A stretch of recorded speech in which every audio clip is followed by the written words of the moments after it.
Hello students. हम लोग class 8 की साइंस के सेकेंड चैप्टर माइक्रो ऑर्गेनिज्म में हार्मफुल माइक्रो ऑर्गेनिजम्स के बारे में पढ़ रहे थे। और मैंने आपको पिछली वीडियो में बताया था कि जो हार्मफुल माइक्रो ऑर्गेनिज्म होते हैं उनको पैथोजन कहते हैं। और ये जो होते हैं ये मनुष्यों में भी डिसीज़ पैदा करते हैं, बीमारियां पैदा करते हैं, और उन बीमारी के कारण कभी कभी उनकी डेथ भी हो जाती है। ठीक है। और ये एनिमल्स में भी डिसीज़ पैदा करते हैं और ये प्लांट में भी डिसीज़ पैदा करते हैं। और इसके अलावा ये हमारे भोजन को स्पॉइल भी करते हैं, ख़राब भी कर देते हैं।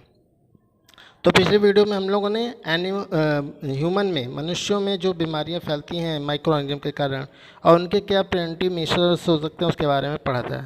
आज के वीडियो में हम लोग ऐसे माइक्रो ऑर्गेनिज्म के बारे में पढ़ेंगे, हार्मफुल माइक्रो ऑर्गेनिज्म के बारे में पढ़ेंगे जो एनिमल्स और प्लांट्स में डिसीज़ पैदा करते हैं। ठीक है, तो चलिए स्टार्ट करते हैं। Disease causing micro organism in animals.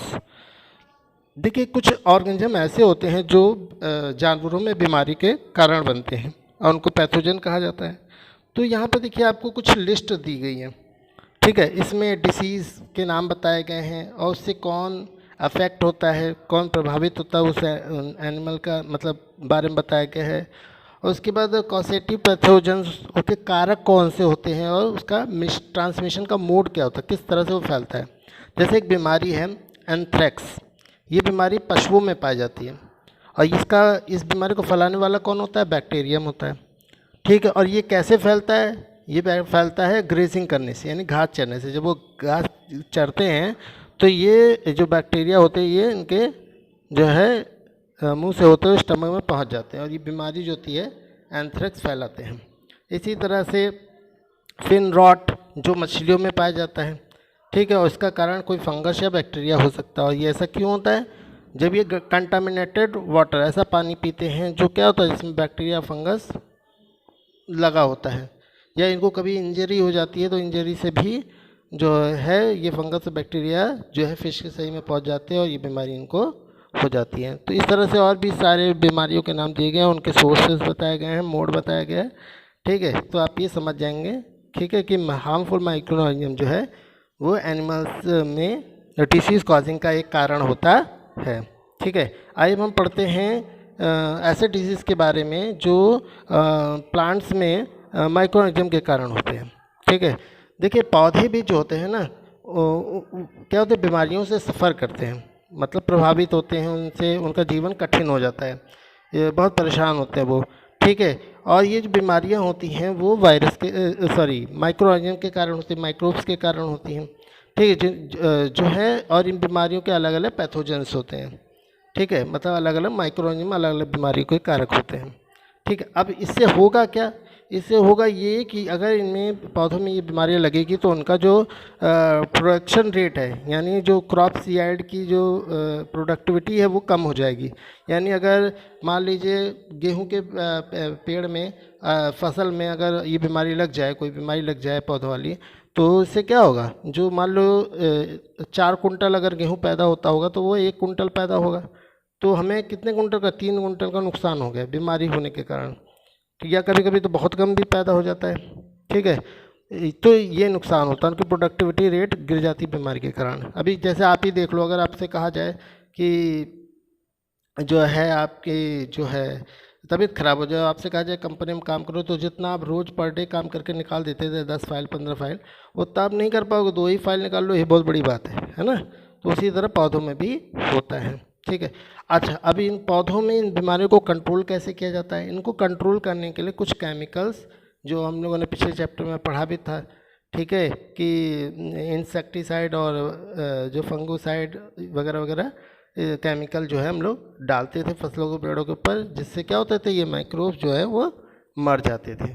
ठीक है, तो आइए हम जानते हैं इस अगले जो ये चार्ट है इसकी मदद से कि कौन कौन से ऐसे पैथोजन हैं जो पौधों में कॉमन प्लांट डिसीज़ के लिए रिस्पॉन्सिबल होते हैं, जिम्मेदार होते हैं। जैसा कि आप ये टेबल देख रहे हैं, ठीक है, इसमें प्लांट डिसीज़ यानी पौधों में होने वाली कुछ कॉमन बीमारियां, ठीक है, और कौन से प्लांट्स इससे अफेक्ट होते हैं और इसका इन बीमारियों के जो कारक पैथोजेंस होते हैं, मतलब कॉजेटिव पैथोजेंस होते हैं जिनके कारण से ये बीमारी होती हैं, उनके बारे में एक छोटा सा डिटेल दिया गया है, डिटेल टेबल दिया गया है।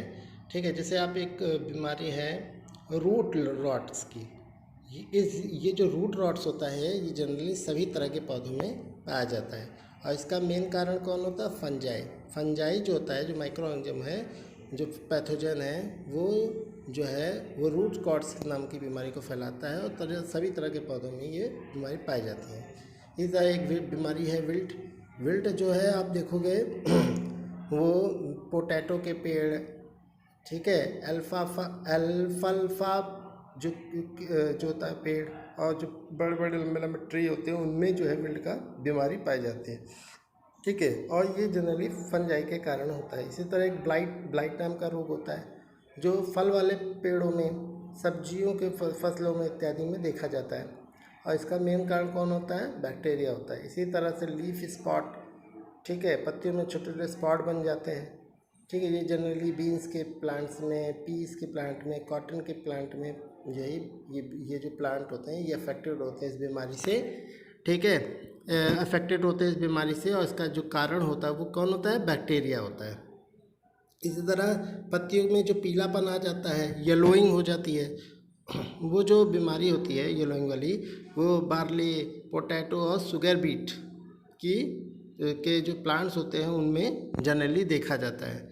ठीक है, और इसका कारण कौन होता है? इसका कारण होता है वायरसेस के कारण ऐसा होता है। आप चित्रों के माध्यम से भी देख रहे हो कि रूट रॉट्स कैसा होता है, विल्ट कैसा होता है, ब्लाइट में क्या किस तरह से दिखाई देता है बीमारी होने पे, लीफ स्पॉट या पत्तियों के येलोइंग होने में क्या चीज़ें दिखाई देती हैं। तो आप इस बीमारियों के माध्यम से समझ पा रहे होंगे कि इससे कैसे पौधे अफेक्टेड होते हैं, उनकी प्रोडक्टिविटी गिरती है।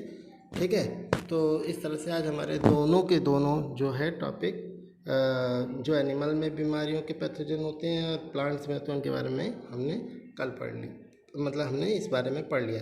अब हम लोग नेक्स्ट वीडियो में जो हार्मफुल माइक्रो ऑर्गेनिज्म होते हैं, जो हमारे फूड स्पॉइलेज यानी खाने को ख़राब करते हैं, उनके बारे में पढ़ेंगे। धन्यवाद।